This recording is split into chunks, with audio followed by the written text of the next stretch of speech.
Sometimes I respond to a Muslim in the comments section of YouTube, and then I see other Muslims using the same silly argument, so I have to respond over and over again. And then I realize that I should just put the response into a video so that anyone who encounters the argument can simply share the response.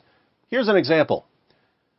Goldman writes, in the book of Matthew 26:39, Prophet Jesus, peace be upon him, fell on his face and prayed just like the Muslims do in Mecca and Medina 5 times every day. I have never seen any Christian falling on his face and praying.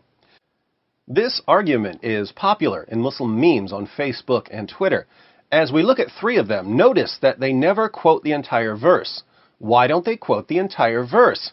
Because if they quoted the rest of the verse, it would destroy their argument. So, here's a picture of a Muslim praying, and we read at the bottom, and he, Jesus, went a little farther and fell on his face and prayed. Rest of the verse omitted, Matthew 26:39. Once again, and he, Jesus, went a little further and fell on his face and prayed. Rest of the verse omitted, Matthew 26:39. Then we have, even Jesus, peace be upon him, bowing to the ground, praying to his God. Odd that Muslims who constantly complain about images of Muhammad are so quick to pass around a picture of Jesus. One more, Jesus prayed like this, Matthew 26:39, why don't you? This one doesn't quote any of the verse. So this is meant to show that Jesus prayed like a Muslim, and that he must have been a Muslim, and that followers of Jesus should therefore convert to Islam. Now for my response.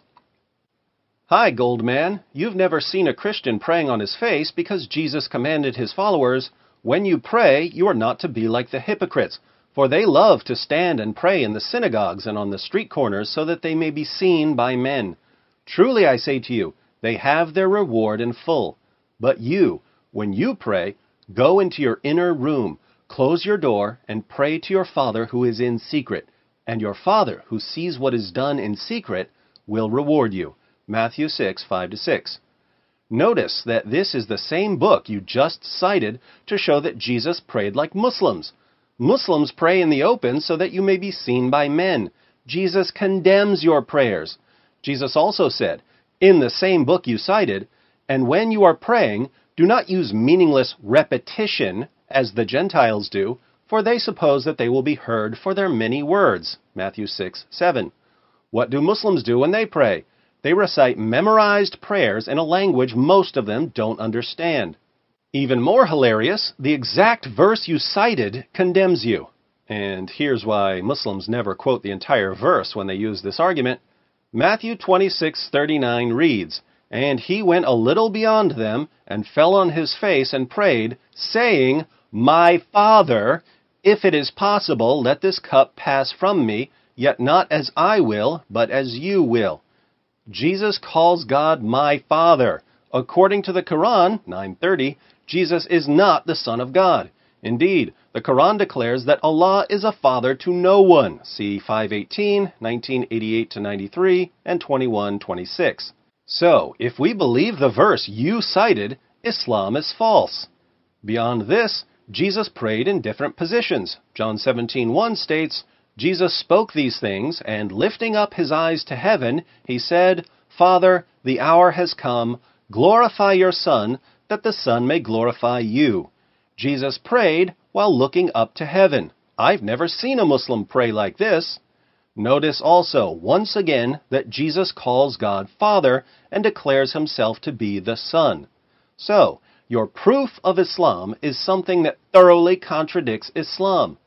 Thank you for proving, based on the teachings of Jesus, that Muhammad was a false prophet. I think I'll make a video about this.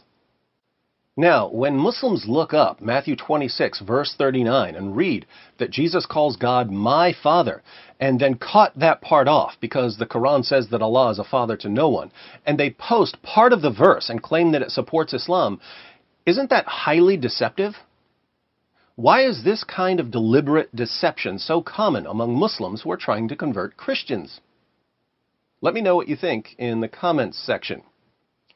Oh, and by the way, since so many Muslims are using this silly argument, I've posted the text of my response in the description box. So when you see the argument, Feel free to either share this video or cut and paste the response.